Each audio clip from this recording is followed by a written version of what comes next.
Welcome to Mastering Fundraising, a podcast for nonprofit leaders of all titles and all experience levels. Mastering fundraising endeavors to cover the most important fundraising topics with the goal of helping the audience reach their full potential as fundraisers. This podcast will share stories, tips, and guidance on the most important elements of fundraising. If you want to earn an advanced degree in fundraising, this is the podcast for you. Mastering Fundraising is a collaboration between Fulcrum Nonprofit Leadership and the 5-Tool Fundraiser, two leaders in providing relevant and expert content to fundraisers and nonprofit leaders. Without further delay, let's jump into the current episode. Please join me in welcoming your host for today, Chris Looney. Hello, everyone, and welcome to another episode of Mastering Fundraising. Today, we're joined by Christina Romero, Executive Director of the Santa Ana College Foundation and one of the most relationally gifted fundraisers in the community college sector and broader fundraising marketplace. Christina is widely respected for her ability to build deep trust with donors, strengthen organizational credibility, and cultivate a sense of meaning that outlasts any single campaign or gift.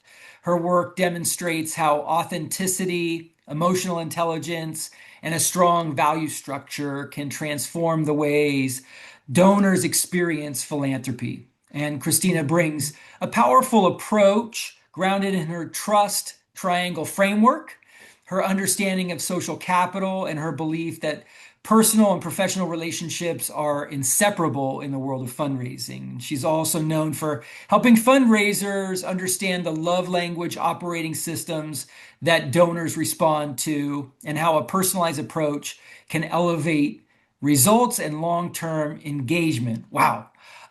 This conversation. That's a lot. Yeah, it's a lot. This conversation is going to be full of insight. So let us get underway. Christina, welcome to the show and thank you for joining us. Thank you so much, Chris. It's really an honor.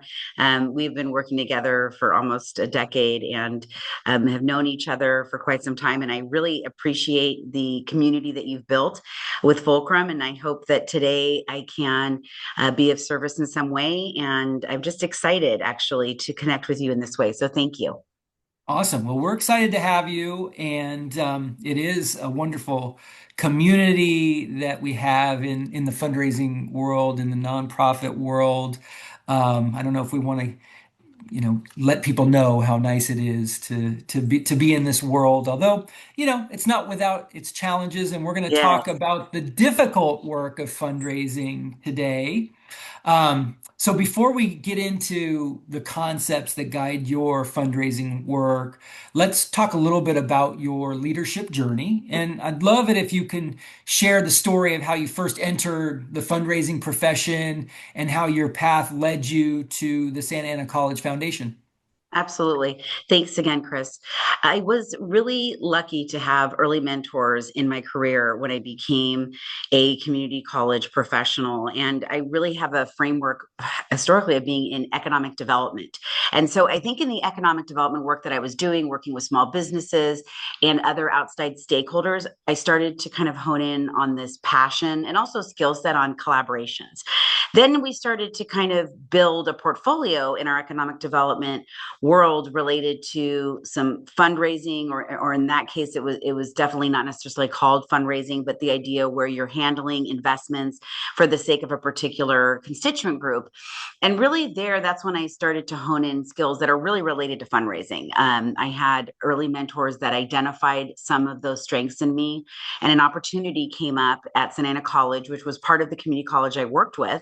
And at the time I had moved up in economic development up to an associate director, and a executive at the community college district really kind of pointed out that they thought that I would be a good fit in the world of development and advancement. And I was really lucky that I didn't overthink it.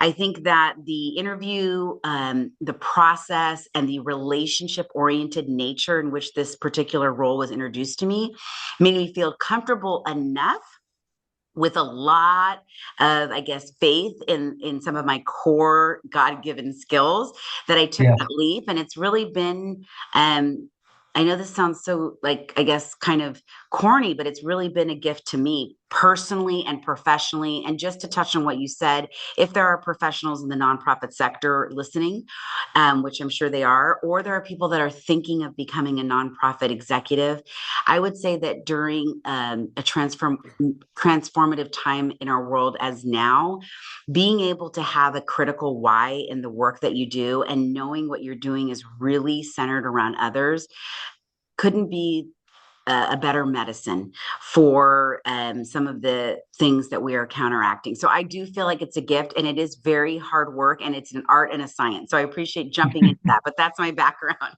That's awesome.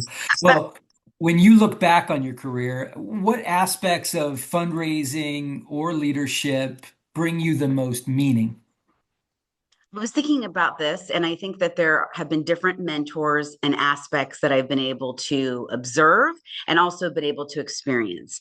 Some of the most meaningful experiences that I've had, particularly that have married the community college initiative with the idea of stakeholder collaboration, which I think is one of the most magical things, is having leaders in the community college sector that I've worked for historically that have built true value structure collaboratives, intersegmental collaboratives, where people have one shared value, then they are working off of different institutional frameworks, but they come together.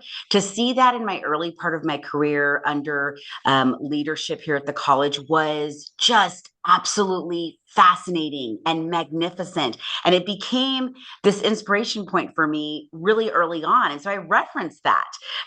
In addition, of course, I like really I guess high quality things. And that doesn't change in the world of my professional attributes. Like I aspire to be around people that intimidate me. And so individuals that I've been able to work with in the world of professional development, people that are doing much bigger I guess gifts, or they're just so much more honed in on those best practices. Those have been inspiring mentors to me too. That being said, I'm excited to talk about some of these other holistic, I think true to self skills that I think everybody could possibly hone in on that are outside of what I would say are the quantifiable skill sets that fundraisers have. This is more of a Yeah. qualified, much more of a soft skills conversation, but it's really been dream makers and innovators that have inspired me over the years. That's awesome. Yeah. Sounds like you've been influenced by some incredible mentors.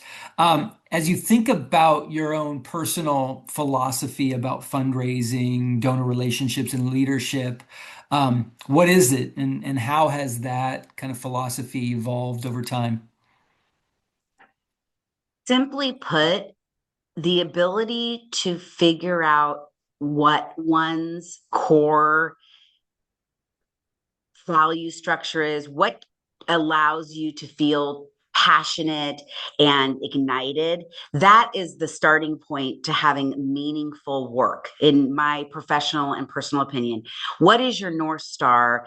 What is true to who you are so that you can use that center stage to then build off of the energy of something that's true to you? And then from there, I really feel that everything else happens authentically, because if you're authentically speaking towards what matters to you, how you approach things, what value structure you have, what are you passionate about, then from there other people have permission to share those passion areas, or they're giving you're giving them permission to be themselves. And so I think my philosophy around how I would personally describe my fundraising, not just journey, but how I approach it, is how can I be authentically me, strategically focused, and relatable enough to make somebody feel seen and heard so that I can ignite their passion and structure around what the value and mission is of the organization. And we'll talk more about this based on some of the Yeah. things that you and I discussed. But I think it's personal, it's authentic, and it has to be born first from a place of you. And I think that really creates an energy where people feel like they're drawn into something and they don't exactly know what it is. And it's kind of Yeah. undeniable. Yeah. No, I love this. The conversation's already getting me excited because it's so kind of new agey and Yeah. theoretical, Yeah. where most fundraising stuff is so dry and prescriptive. So I just hope I have the mind for this conversation, but let's see. We'll test it out. Let's get into the conversation, and we start Yes. with this triangle concept that you've created. I think we need to brand it. We need to come up Yeah. with it, or maybe we will as a result of this conversation. But the triangle includes social capital, authenticity, and trust. And Yes. let's start with sort of social capital and donor Yeah. meeting. Talk a lot about social capital as a core part of fundraising. How do you define social capital in a donor context, and why does it matter so much? Absolutely. I think that, of course, if you go and chat GPT social capital or look up the definition, I'm going to stay within sort of a spectrum of what it means in a literal way and then what my application is to it. And Yeah. so, particularly in fundraising, social capital is the investment and the competency and overall, I guess, the trust and the investment that you've put into yourself but into the relationship. So what other people might call social capital, people call your brand, your ability to show up. I'm going to go further than that. Social capital is how many marbles are you putting in the marble jar to the person across the way from you, and how much capital do you have with them because you're taking this approach that you're investing in them. And so intrinsically, people want to be seen and heard. So, what do I mean by social capital in the world of fundraising? You have to start with like intrinsic human relations when you think about the fact that you're asking people to do something they don't have to do. This is just like such a unique industry. People don't have to give, and you're actually this facilitator and vessel for them to give into something, a mission, an organization that they hopefully believe in. And so where it starts is like who you are. People give to people. I mean, yes, they give to organizational missions, but it starts with the relationship that you create. And so social capital to me is investing over time into a relationship and a person so that when I make that call to not ask for money, but to lean into something that I have that capital with them that I've invested. It's almost like a savings account that I've invested in, not just so that the mission is accomplished of the organization, in this case, so that students are not denied educational access due to financial constraint, but also that like there's a vested understanding that I care about who you are and what intrinsically matters to you too. And I have found that when you use that as like an internal compass first, all the other things naturally happen. But I will say to your point about this conversation, I absolutely value the juxtaposition of black and white best practices in fundraising and learning so much more about the moves management process. And though that is not my wheelhouse of where I naturally go, I think that taking this kind of conversation and marrying it with those best Yeah. practices can help. But I would just say that, yes, social capital is this ability to have invested in something. And so also there's a lot of attributes, you have the competency, you're showing up, people can trust you. And we'll talk about trust as being the secondary Yes. on the triangle. But to me, social capital is, the investment and the withdrawal system of human relationships. And have you invested enough to be able to withdraw? And that's what I think social capital is. And do you have the proof? People trust proof. Do you have the proof in the background to show up and to say, yeah, all the things I promised you, I did. Yeah, I love that. What in your mind creates real meaning for donors beyond the transactional elements of the gift or giving? Well, first and foremost, finding meaningful ways as much as possible to remind them of why it matters so much that they have chosen your mission, your organization, your students, your people. We often think they are connected. We often think that the emails and the tax letters and the phone calls and the business proposals remind them. But it's actually a story or a moment or a text message. And we'll talk about superpowers, when we talk about how people can trigger these particular types of human connection skills. But I think it is deeply obligatory to remember that it is our job to remind people in authentic ways why they matter and what work they are really doing, because it's so much more than just making a gift. And so I think that's what matters. And then fundamentally, people are still people. Donors are humans. They want to be seen and they want to be heard and they want to know they matter. And I'll speak more to that later about like, how can you become relatable, and open that ability for people to be also seen and heard so that they can be relatable too. I think people want to relate and connect. And I think that when you have that magic, you have meaning. It's just like, it's just intrinsically there. Like, oh my gosh, that's happening. So connecting oneself to the mission all the time, reminding ourselves that donors are not as close to the work that we do as we think they are. So what story or tidbit or call or information can I share with them that will make them feel not valued for the sake of ego, but valued for the sake of purpose? Oh, I can't hear you now.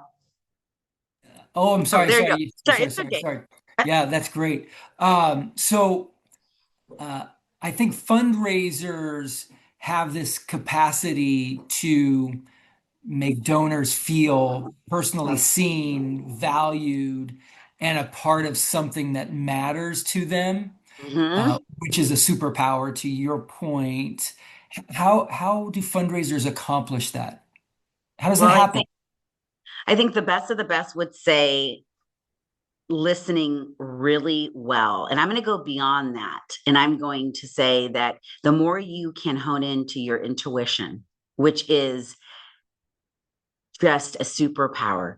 Your intuition, you use it in your personal life, you use it, and some people do have more touch points with it than others. And I think it can be a trained skill that you hone in on. But listening with with real ability to understand that there is a lot that is not seen and heard that's literal. So listening carefully and listening to the way that you feel when you're across the way with a prospect or a donor or a stakeholder or an alum or somebody that could be part of your community.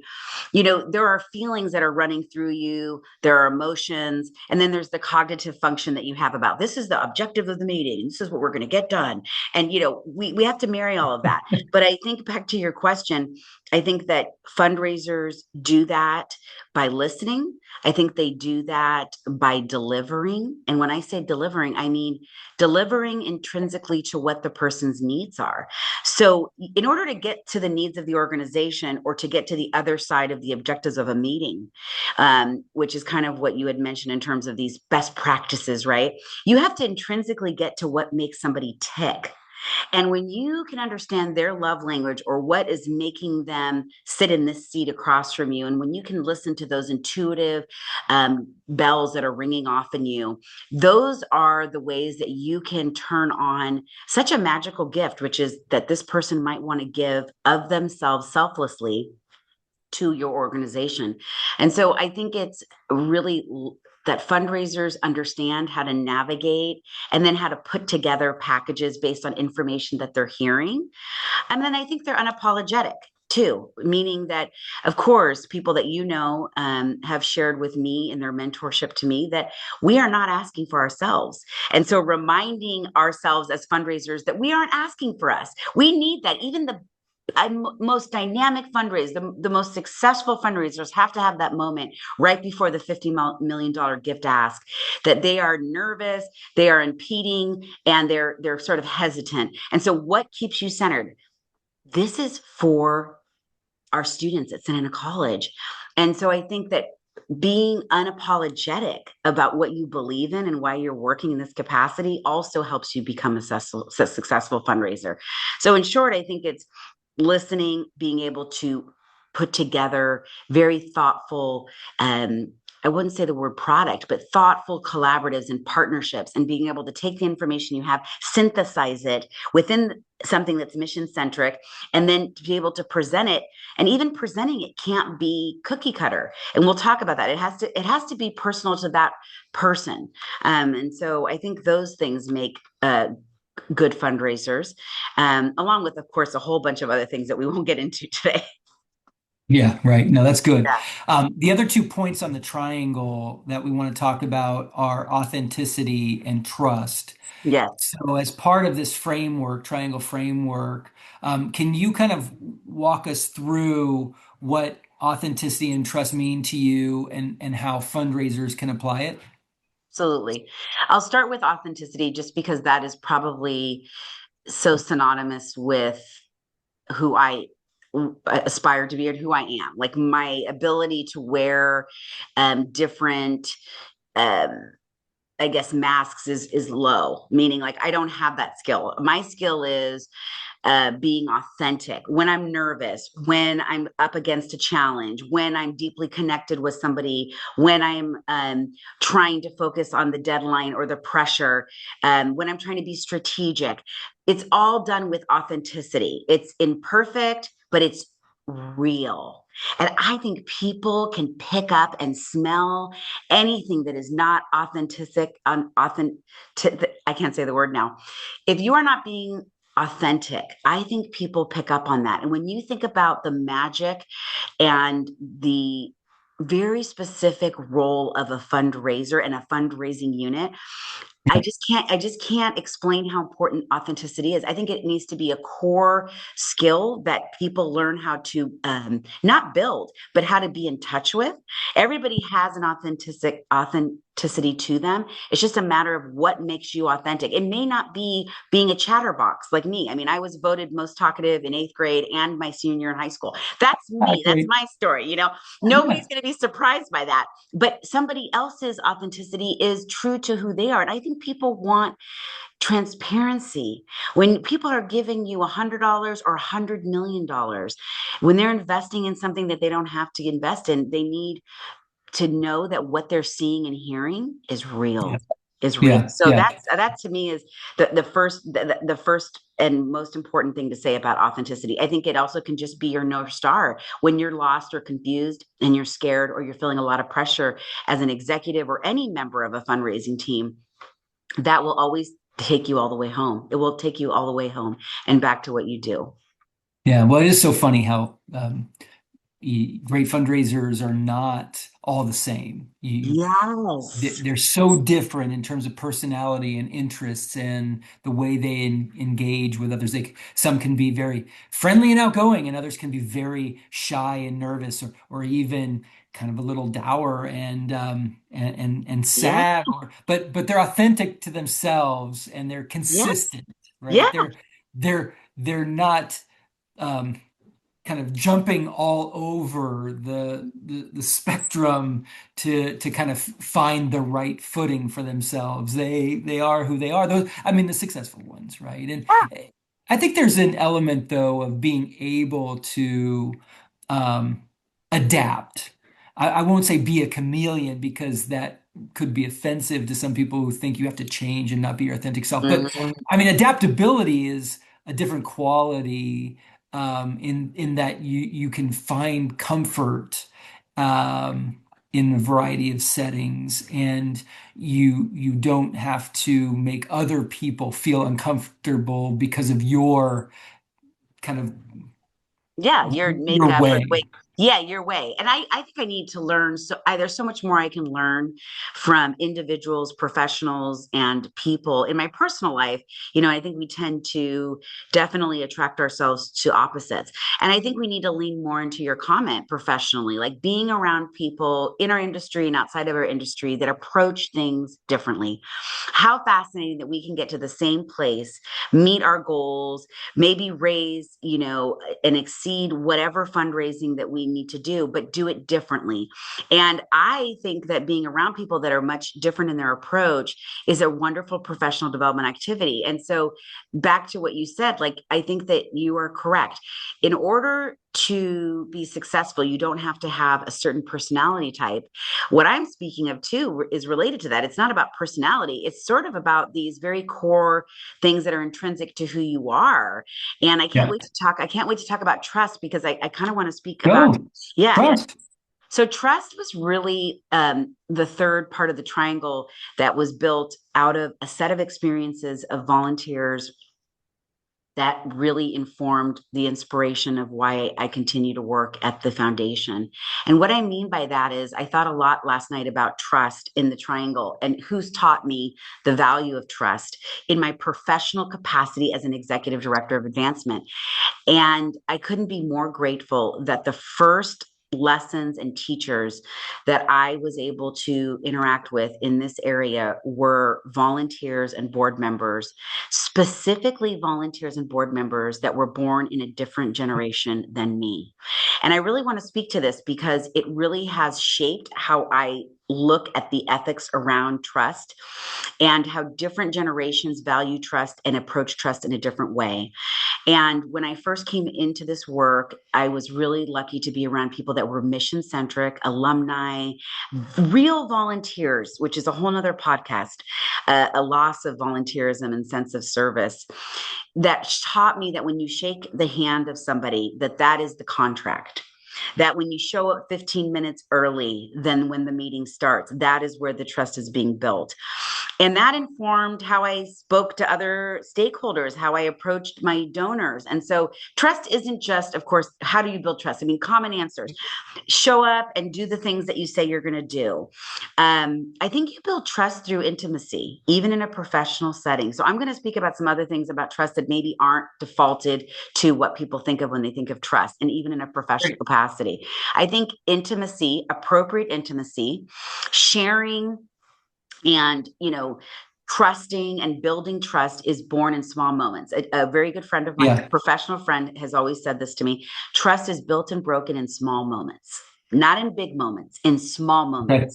And so that moment when you can loop in a board member about something that may seem small to you, but could build a sense of trust, like, I trust you that this information is going to be held in a sacred space, but also I trust your judgment and that you can help me. And that's why I'm telling you this. Or I trust you with this proposal that I've been really thoughtful about, but I also am going to be honest with you. Here are some areas that I'm struggling in trying to get right about this particular opportunity. And I hope it's okay that I am authentic enough and I am being vulnerable enough to share with you that I need more information from you to make this right.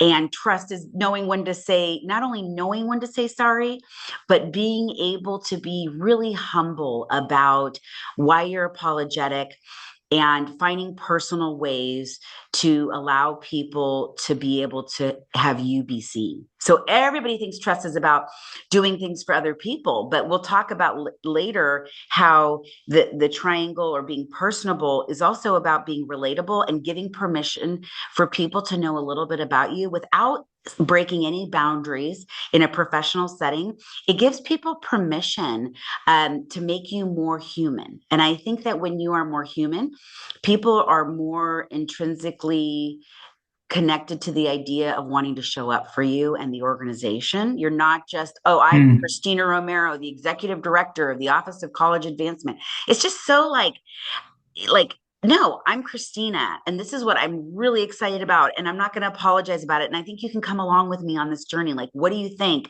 And we'll talk more about conversations and how people can practice skills. But I do think trust is a lost, in some ways, it's a lost, it could be a skill that can be brought back to professional development worlds. And I think that I've learned a lot about trust from people that were born in different generations than me, because they carry themselves differently. Yeah. Yeah. Interesting. Well, it sounds like trust can be unintentionally broken by just sort of the smallest little things. Yeah. And no one talks about trust in the way that it can be taught. They talk about trust in the way that it should just be naturally obvious how you build trust. And so you've offered True. some very interesting concepts for us to grapple with, that trust is actually more intentional.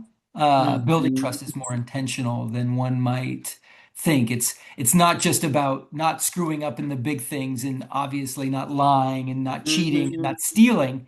Like I feel Yes. like that's the big three that people only think about. Don't lie, don't cheat, don't steal, and Yes. people will trust you. But it's actually not true. There's lots of other ways to break trust. And And to build it, like showing up for something that matters to a stakeholder that doesn't matter to ooh, you. that's That's good. that's building trust. Like I trust, I want you to trust that I care enough about you to be here. Yeah. Trust means different things, and I think as fundraisers, we think trust means doing what we say, fulfilling the fundraising duty and stewarding that gift and talking in these sort of like, and not in any way to downgrade this, but this is my dramatic side. Like we talk in these heebie jeebies. It's like, just get back to basics here. This is a human. You are a human.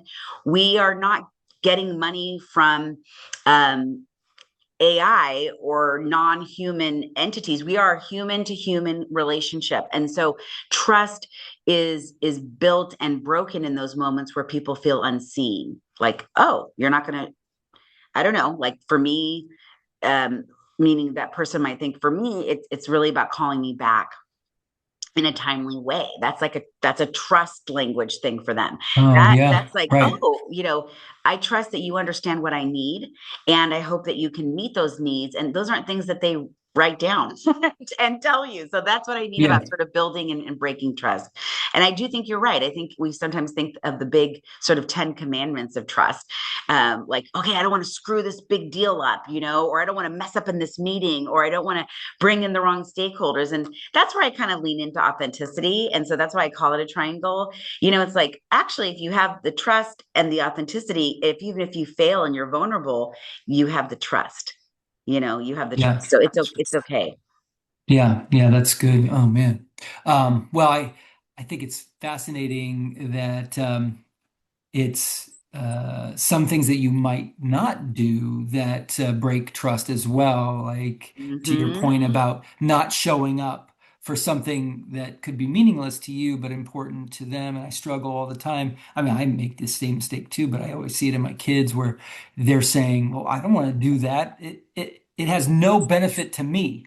And Yes. and fundraisers are usually good because they're always thinking about the other person, not Yes. themselves. Like I'm not going to this funeral because it Yes. makes me feel good about Yes. myself. I'm Yes. going to this funeral because I cared about this person or I care about the person that's going to be there and I want to show up for them. Yes. And And that's, one of a thousand examples, but And I think that's where, I think there's some questions here where that's what I mean. Or maybe when I spoke to it earlier, you asked me a question about being able to bring a personal aspect to my work. And I just want to say that, like, that example of maybe a funeral or something that matters to a stakeholder, a donor, a board member. And I think that those are moments where you have to think bigger and broader than the outcomes in which we're focused on. And I think fundraisers in general are like that. I mean, I think they're relationship oriented and they are sure. investing deeply in relationships.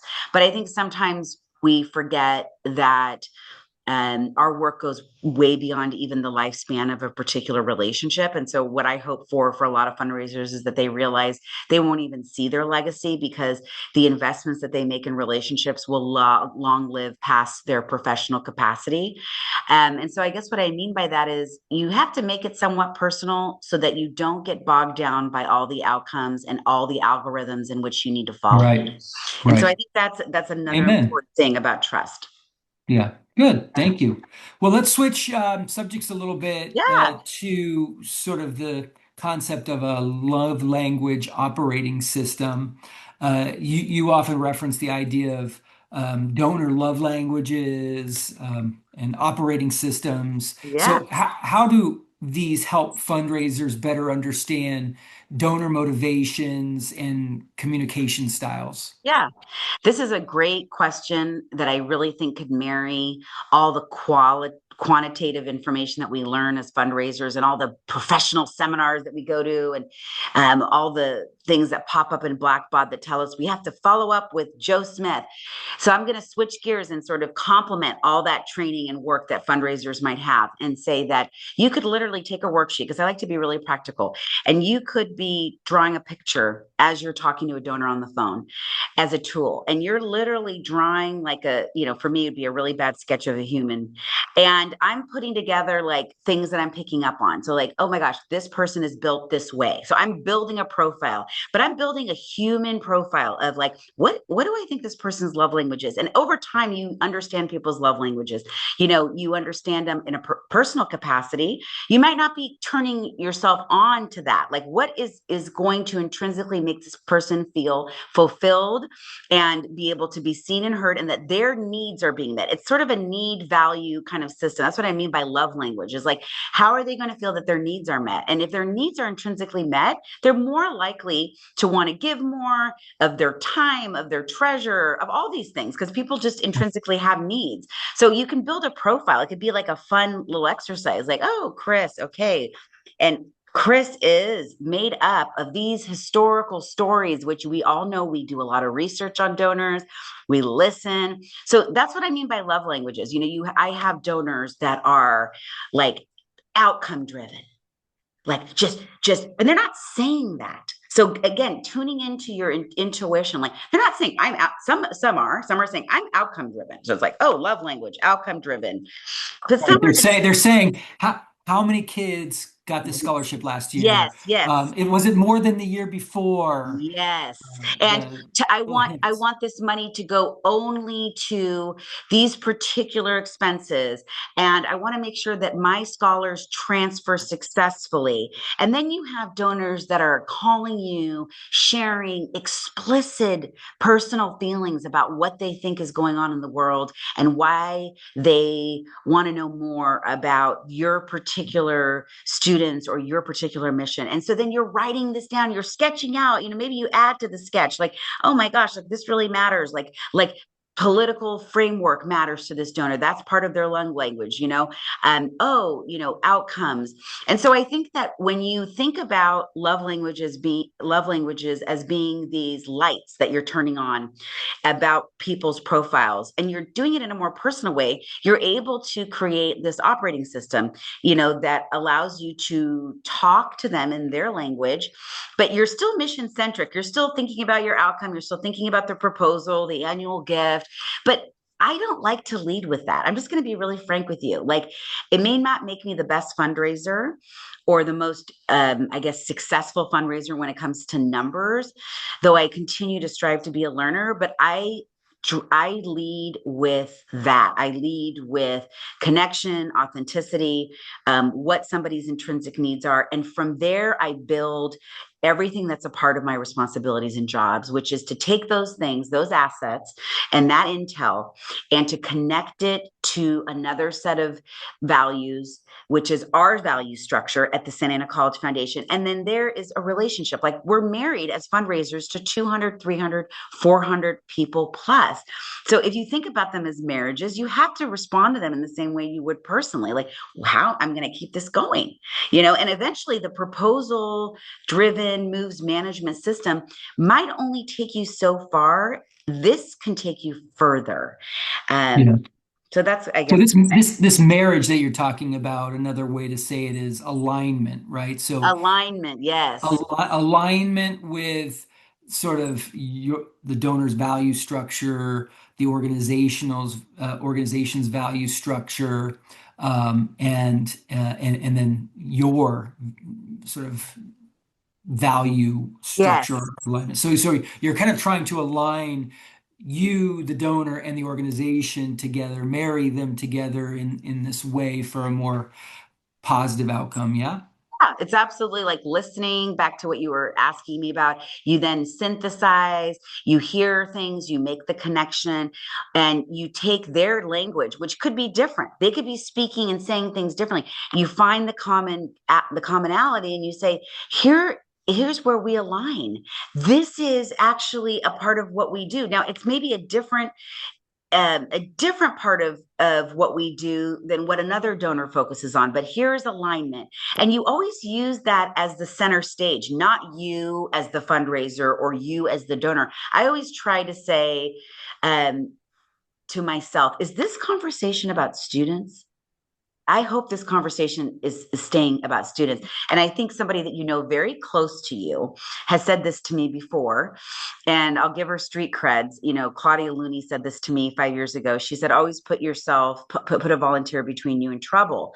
And the way I use that, but I also use it as a way to stay mission centric with any constituent I'm working with, which is make sure that you keep a student between you and somebody else, and do that in a way that's unconscious. So is your mission always front? Is it the center stage? Is it the leading actor in a play? And if it is, it kind of allows for that value proposition to always be there. Because if we're always talking about students or about our mission, then it also creates like an apolitical zone. It's just like a powerful tool. It's just like, oh my gosh, this is not about me. So good. It's Yeah. not about you. And so I think that that's just something that I think about a Yeah. lot. That's amazing. Yeah. Yeah. I mean, that's good. That's good advice. And probably leads into this topic or this question that I was going to ask about those fundraisers who aren't as naturally outgoing or relational as you are, because Mhm. I think you sort of hit high marks in terms of your connectivity with people and your ability to just be extraordinarily supportive and a good friend to your donors. But what Mhm. does someone do who struggles with the personal aspects of fundraising?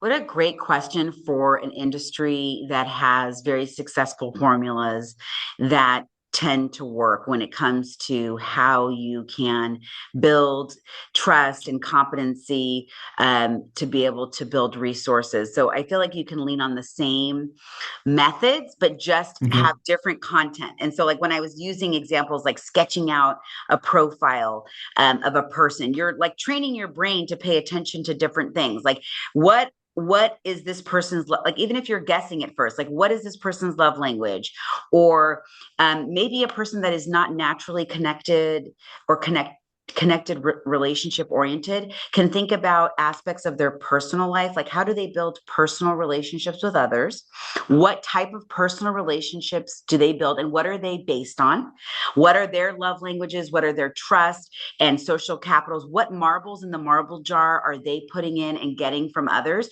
You can literally transfer, because everybody has somewhat of a personal life, you can transfer some of those reflective points and start writing out the things you've learned about the relationships that you've built, the most meaningful ones. And you can transfer those skills into your professional capacity as a fundraiser, and not become dehumanized by it or think you're not as professional. Like, let's just sort of like get squash that whole idea that by being authentic or by being able to approach things in a way that is personal, and by assessing people's personal needs does not mean you're unprofessional. So I think if you're not naturally wired that way, you approach it the same way you can approach any other professional development skill. Like, you are going to train yourself by doing exercises. Maybe after a meeting you take notes, and they're different notes. They're not notes like, what do I think the next steps are going to be regarding the proposal or the ability for this person to give? Maybe it's like, what did I notice that was nonverbal about this particular donor?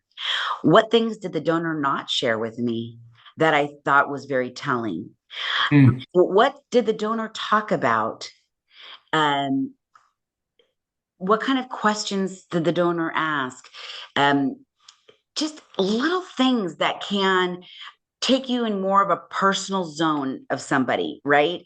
And so I think those things can be trained, or you can skill yourself up. And just like me, I want to be around people that are much more engineer-like in the way they approach their fundraising. I think we should intentionally complement our professional circles and try to be around people that think and act differently. And so that's a goal I have in 26 and 27. No, that's amazing. Um, So, what are some of the small actions that you think make the biggest difference in building donor trust and sort of long-term giving behaviors? I think this could be really exciting for some people. Like, what are some of the small things that you think make a big difference?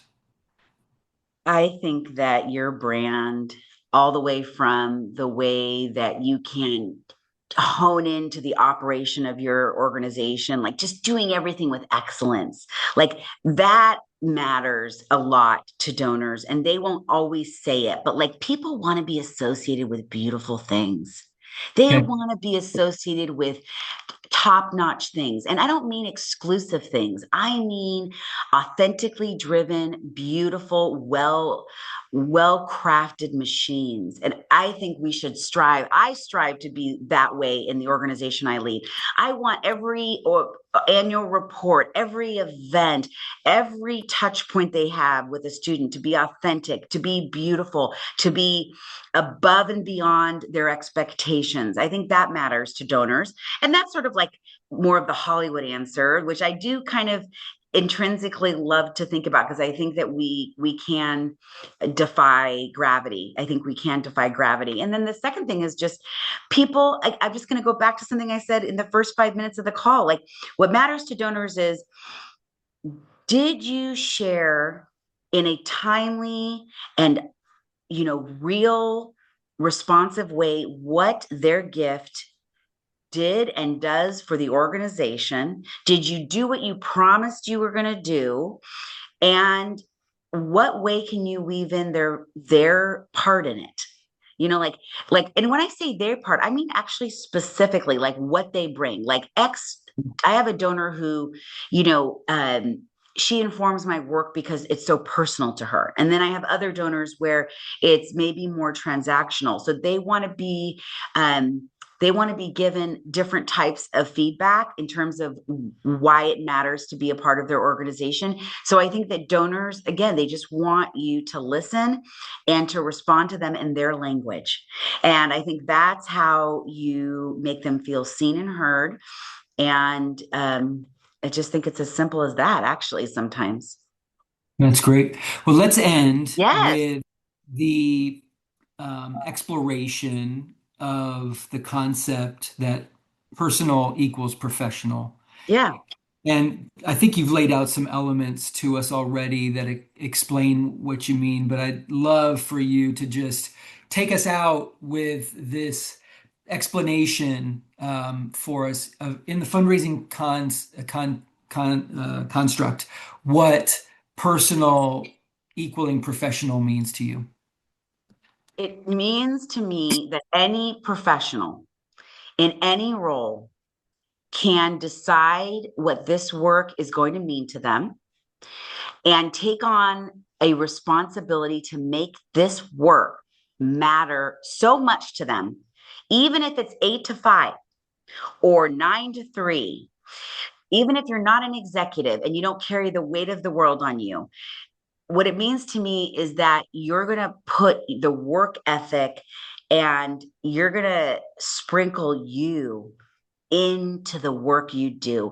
How is the work going to be meaningful? If you're in the work, you have to be reflected in the work, not because it's about you, but like, how can you tell people that you care so deeply about an organization and want them to do something intrinsically not necessarily the norm? There's no like investment where they're going to get something back that's related to a monetary compensation. So you have to decide what's this going to mean to me, and how am I going to make this a meaningful process for me, and then put that into your work. I mean, it touches work ethic, it touches the energy that people feel. It's real, and they want to, it's just palpable. They don't even know what they're responding to. But I'm a big believer, not to get back into the whole like hot stones and world of like gray, but like I deeply believe in energy. And I think that we are all not really tapping into the basic facts of physics here, which is that at the end of the day, your work will be more successfully driven and much more meaningful if you put your personal touch on what you do. And that is different for everybody. And I encourage it. I think it increases brand reliability. It's just so much is unpacked there. So good. Well, Christina, thank you for sharing all of this. And especially for me, this triangle of social capital, authenticity, and trust. Um, your expertise helps us better understand how these elements work together to strengthen these important donor relationships. And your insight give fundraisers practical ways to elevate their approach, deepen connection, and build a more meaningful experience for your donors.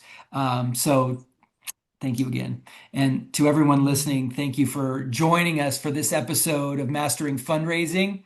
If you enjoyed this conversation, please like and subscribe to the podcast, and be sure to check out our other shows, Lead for Good and the Nonprofit Edge, where we meet with and dig deeply into the expertise of extraordinary leaders and learn from them and have a lot of fun doing so. So we appreciate you all being here, and we look forward to having you join us again very soon. Thanks, everybody. Thank you so much, Chris. Thank you for joining this episode of Mastering Fundraising. We hope the conversation was helpful and invite you to like and subscribe to this podcast for more conversations with extraordinary nonprofit and fundraising leaders. To learn more about Fulcrum Nonprofit Leadership, please visit us on the web at fulcrumleader.com. To learn more about the 5-Tool Fundraiser, please visit us at 5toolfundraiser.com. We want to hear from you. Please share your thoughts and ideas with us at hello@fulcrumleader.com. Thank you for the important work you do to make our world stronger. We look forward to welcoming you back during a future podcast. In the meantime, take care and be well.